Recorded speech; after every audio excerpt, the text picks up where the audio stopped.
Greetings, saya Helen Janet Mahakena dengan NIM 24400515880 dari kelas LA41. Dalam pengerjaan final exam ini, saya telah mengumpulkan identifikasi bahaya dan risiko dalam lingkungan kerja. Bahaya atau hazard dapat disebabkan oleh hampir semua aktivitas manusia dan dapat terjadi di mana saja. Sebagian besar di tempat kerja. Kegiatan pekerjaan konstruksi di setiap industri maupun laboratorium universitas yang membawa bahaya serta berisiko tinggi.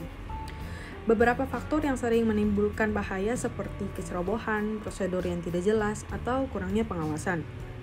Terjadinya hazard sering disebut sebagai kecelakaan atau risiko yang ditimbulkan oleh manusia selain dari risiko kecil serta risiko kematian yang berbahaya. Selain itu juga perusahaan dapat meminta biaya yang tinggi dari kecelakaan tersebut sehingga konsekuensi negatif pada akhirnya diberikan kepada keuntungan perusahaan. Agar berhasil, arena operasi harus aman, beralasan, dan berkelanjutan dalam kinerjanya dalam mengulangi dan mengelola risiko berdasarkan peraturan dan aturan dari Keselamatan dan Kesehatan Kerja K3 atau Occupational Safety and Healthy OSH. Berbagai tahapan kegiatan terdiri dari prosedur penyelesaian risiko. Beberapa pendekatan umum melalui hazard identification, risk assessment and risk control atau identifikasi bahaya, penilaian risiko, dan pengendalian risiko. Dengan menganalisis bahaya yang ada, menilai risiko, mengakomodasi perkiraan kontrol, dan mengevaluasi efek sampingnya. Identifikasi bahaya itu merupakan prosedur untuk mengidentifikasi terjadinya bahaya di tempat kerja yang menyusun penilaian risiko sebagai hal penting pertama. Beberapa jenis bahaya adalah bahaya biologis, fisika, kimia, psikososial, ergonomis yang dapat disebabkan oleh pekerja. Selanjutnya, penilaian risiko merupakan skema untuk menilai tingkat risiko dari bahaya yang teridentifikasi. Hasil kemungkinan dan tingkat keparahan risiko yang dinilai akan dilengkapi dengan spreadsheet untuk mengatur setiap tingkat risiko dengan mengurutkan bahaya yang diidentifikasi. Selanjutnya, pengontrolan risiko biasanya digunakan dalam menentukan risiko untuk membangun urutan perhatian utama dengan jenis tindakan yang digunakan dalam hierarki kontrol ANSI Z10. Yang pertama, dengan cara yang paling efektif yaitu dengan mengelola risiko dengan cara mengeliminasi kemungkinan bahaya. Kedua, dengan mengembalikan proses bahan atau peralatan yang berbahaya dengan menggantinya atau substitusi dengan yang lebih tidak berbahaya. Selanjutnya, dengan menyesuaikan peralatan mesin atau tempat kerja untuk meningkatkan tempat kerja yang lebih aman dalam pengendalian teknik. Selanjutnya, untuk mengamankan pekerja dengan kontrol administratif dari penerapan SOP dan jam kerja atau pelatihan dan lain-lainnya. Terakhir, oleh jalur paling efektif yaitu untuk mengurangi dan mengelola hasil bahaya adalah melalui alat pelindung diri atau APD atau Personal Protective Equipment yang termasuk seperti kacamata pengaman, helm, sarung tangan, masker, penutup telinga, sepatu keselamatan, dan baju kerja. Studi kasus pertama diambil dari PT Persima Persero, bergerak di bidang manufaktur tekstil. Perusahaan ini mengelola bahan baku benang kerucut yang menjadi kain abu-abu atau belacu melalui proses menenun. Sebagai industri yang berintegrasi dengan fasilitas pabrik seperti lantai produksi, mesin peralatan, dan gudang, berpotensi membawa risiko bahaya berupa kecelakaan dan penyakit akibat kerja. Observasi penelitian yang dilakukan, mulai dari proses produksi. Proses pembuatan kain abu-abu adalah kegiatan menenun dan memintal. Identifikasi potensi bahaya melalui observasi langsung dan hasil wawancara dengan 2 supervisor departemen dan 3 operator mesin. Pengalaman kecelakaan melalui wawancara dengan kepala departemen finishing abu-abu, di mana hampir semua karyawan pernah mengalami luka ringan seperti tergores, atau seorang operator mesin inspecting repair mengalami patah tulang karena kesalahan prosedur saat memasang rol kain pada mesin inspecting repair. Atau juga ada pada operator lipat yang kukunya patah, bahkan salah satu jarinya harus diamputasi akibat kesalahan prosedur saat mengoperasikan mesin. Hasil dari penelitian. Peralatan atau kegiatan yang ada telah dikumpulkan seperti memeriksa perbaikan mesin lipat finishing abu-abu, di mana lokasinya terdapat di kantor departemen, lorong, maupun tempat penyimpanan sementara. Metode atau pendekatan yang dilakukan menggunakan HIRA atau identifikasi bahaya dan penilaian risiko. Orang yang terpengaruh adalah karyawan dan staf produksi pabrik. Setelah itu, mengidentifikasi kemungkinan hazard, kemudian mengambil penilaian risiko, di mana bahaya tertinggi adalah bahaya kebisingan, bahaya potongan kapas dalam memeriksa jalur mesin perbaikan, dan bahaya di mesin lipat. Kemudian pengolahan kontrolnya, di mana SOP atau standar operasional prosedur termasuk penggunaan APD, ketersediaan alat pemadam kebakaran, P3K, dan peralatan keselamatan listrik yang baik namun masih kurang memadai. Kotak pertolongan pertama yang belum disediakan. Selanjutnya adalah dari pemberitahuan akan perubahan yang terjadi, di mana deskripsi akan perubahan aktivitas, ada potensi bahaya baru, dan langkah-langkah pengendalian. Selanjutnya adalah susunan hierarki kontrol. Yang dapat dilakukan oleh perusahaan adalah pengendalian administratif dan pengendalian substitusi engineering. Studi kasus kedua diambil dengan perusahaan XYZ yang merupakan salah satu perusahaan farmasi. Nah, dalam perusahaan farmasi terdapat peralatan dan bahan kimia yang sangat berbahaya yang dapat membahayakan pekerja, tentu dalam gudang operasional. Karena memegang berbagai aset perusahaan seperti bahan baku, barang setengah jadi atau work in process, suku cadang, barang jadi, dan bahan kimia dan lain-lainnya. Observasi penelitian yang dilakukan menggunakan metode HIRAK dengan mengobservasi dan wawancara langsung di lapangan dengan mengambil data frekuensi dan risiko bahaya pada tahun 2017 menggunakan rumus tingkat risiko dalam pengukuran level risiko, di mana kemungkinan dikalikan konsekuensi. Hasil penelitian dengan melihat aktivitas yang ada, di mana jalan masuk, forklift, staging bahan baku, staging bahan kontainer primer, staging bahan kemasan sekunder, slip kwitansi hasil produksi, produk yang keluar, bahan tertolak. APD yang digunakan helm, masker, penyangga punggung, sarung tangan karet, penyangga punggung, body harness, sepatu keselamatan. Yang teridentifikasi pada tahun 2017 juga dikumpulkan di gudang untuk proses masuk kegiatan bongkar muat.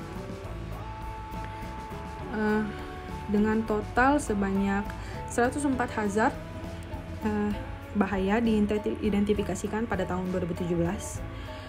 Kriteria tingkat konsekuensi diambil dari kecil hingga tinggi, mulai dari tidak penting, kecil, sedang, sampai besar. Mana hasil yang ditemukan mulai dari medium risk 57%, high risk 38%, low risk 5%, dan without any extreme risk. Melanjutkan dengan pengendalian, di mana diambil dari eliminasi, engineering, administration, dan APD. Studi kasus ketiga diambil pada PT Java Akindo yang merupakan perusahaan produksi besi. Faktor penyebabnya adalah faktor fisik. Yang pertama, mulai dari kebisingan, faktor kimia yang disebabkan antara lain padatan, partikel cair, gas, kabut, aerosol, dan uap. Faktor lainnya mulai dari kehadiran dari ketidakcocokan, yakni di mana bagi pekerja dan peralatan atau perlengkapan yang digunakan saat bekerja. Observasi dari penelitian yang dilakukan, observasi langsung dan menggunakan hierarch method dengan observasi langsung dan interview pada pekerja dengan mengenal pengenalan potensi bahaya berdasarkan pengalaman bahaya dan kejadian sebelumnya. Hasil penelitian, jadi ada kemungkinan dari bahaya, masalah kecelakaan yang terganggu, proses kerja dan tidak optimal, berhenti kerja karena kecelakaan kerja yang pernah terjadi sebelumnya akibat kecelakaan kerja. Perusahaan belum menemukan solusi yang tepat untuk mengatasi masalah ini. Selanjutnya, penilaian risiko, di mana mengoperasikan mesin memiliki tingkat risiko yang tinggi. Aktivitas pemasangan bingkai memiliki tingkat risiko yang sedang. Membersihkan dan mengendalikan mesin memiliki tingkat risiko yang rendah. Mengontrol tempat kerja memiliki tingkat risiko yang sedang. Perbaikan mesin memiliki tingkat risiko yang tinggi. Pengawasan memiliki tingkat risiko yang rendah. Pengelolaan ke depannya mulai dari APD sebanyak 100% sudah terkendali. Engineering control sebanyak 80% sudah dikendalikan. Kontrol eliminasi sudah sebanyak 80% yang sudah terkontrol. Kontrol administrasi ada 92% yang sudah dikendalikan. Kemudian kontrol substitusi sebanyak 72% yang sudah dikendalikan. Studi kasus keempat mulai dari PT ABC. PT ABC yang merupakan bagian dari Departemen Instrumen dan Elektronik. Pekerjaan ini dengan tingkat bahaya yang tinggi, termasuk dengan instalisasi tegangan rendah, instalisasi tegangan tinggi maupun instalisasi instrumen.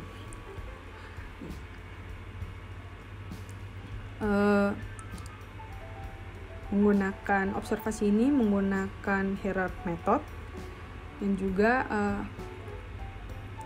observasi ini menggunakan observasi langsung dengan wawancara kepada kepala departemen yang mengidentifikasikan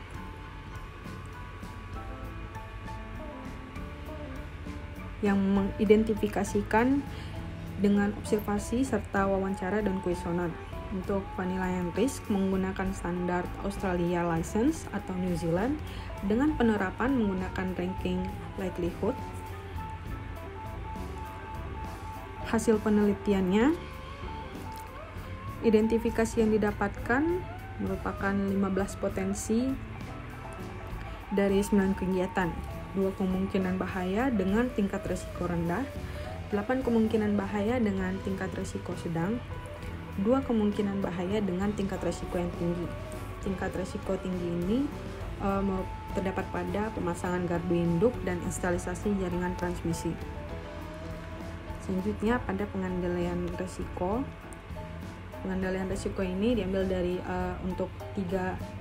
dalam tiga jangka periode. Yang pertama mulai dari jangka pendek yang kurang dari setahun dengan memprioritaskan tingkat risiko tinggi ke tingkat risiko ekstrim atau risiko. Jangka menengah mulai dari 1-3 tahun dengan memperbarui pelatihan secara berkala dan menangani tingkat risiko sedang. Jangka panjang yaitu lebih dari 3 tahun itu dengan fokus mengelola risiko yang tingkat rendah. Selanjutnya pada studi kasus kelima, Laboratory of Histology Anatomy. Ini merupakan laboratorium di Universitas Airlangga Surabaya dari Fakultas Medis. Beberapa faktornya mulai dari bahan kimia, psikologi, peralatan laboratorium yang tajam, dan posisi duduk. Observasi penelitian ini menggunakan metode hierarch dengan mengidentifikasi melalui penelitian observasional. Data yang dikumpulkan adalah data kualitatif berupa deskriptif, kata-kata atau perilaku dari para mahasiswa. Penilaian yang dilakukan berdasarkan kemungkinan atau likelihood dan tingkat keparahan. Hasil dari penelitian. Identifikasi bahaya yang diambil dari bahaya berisiko rendah. Peralatan laboratorium dari kaca, penularan penyakit dan kelelahan mata. Kemudian beresiko tingkatnya itu adalah sedang. Cedera pada jari tangan, musculoskeletal disorder, MSDs, lepuh, iritasi kulit dan mata atau penyakit kulit. Ini risikonya tingkat tinggi. Api yang digunakan untuk membakar barang atau ketidaknyamanan atau ketakutan, itu risiko tingkat ekstrim. Kemudian yang terakhir ada di paparan akan formaldehida. Penilaian risiko mulai dari paparan formaldehida itu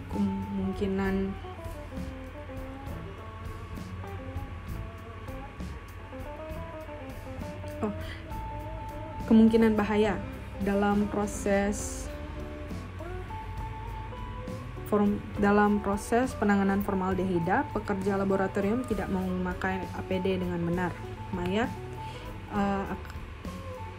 yang pertama pada pekerjaan pada mayat yang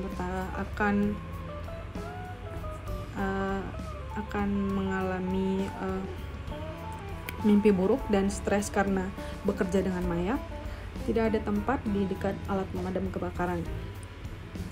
Penilaian risiko mulai dari paparan formaldehida, kemungkinannya tingkat 4 yang merupakan risiko ekstrim. Pemeliharaan mayat kemungkinan tingkat 5, risiko kebakaran kemungkinan tingkat 2, bahaya psikologis kemungkinan tingkat 3. Untuk pengendalian yang dilakukan berupa pemeriksaan bau dan suhu di laboratorium. Apabila terdapat bau formaldehyda yang sangat kuat, maka segera buka ventilasi. Sosialisasi yang penting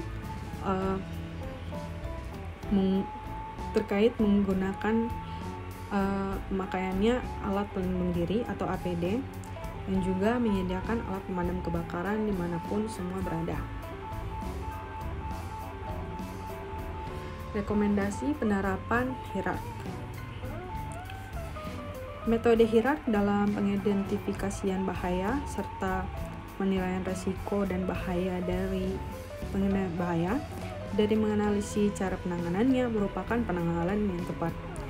Prioritas oleh perusahaan serta pabrik dalam pengelolaannya memperlengkap kebutuhan perlengkapan keselamatan yang merupakan kontrol yang diatur dari staf.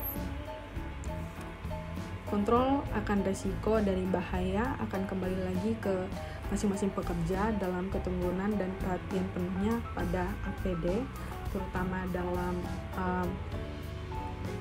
mengurangi dan mengontrol risiko dan munculnya risiko tingkat tinggi seperti pada kematian, karena itu adalah hal yang dihindari.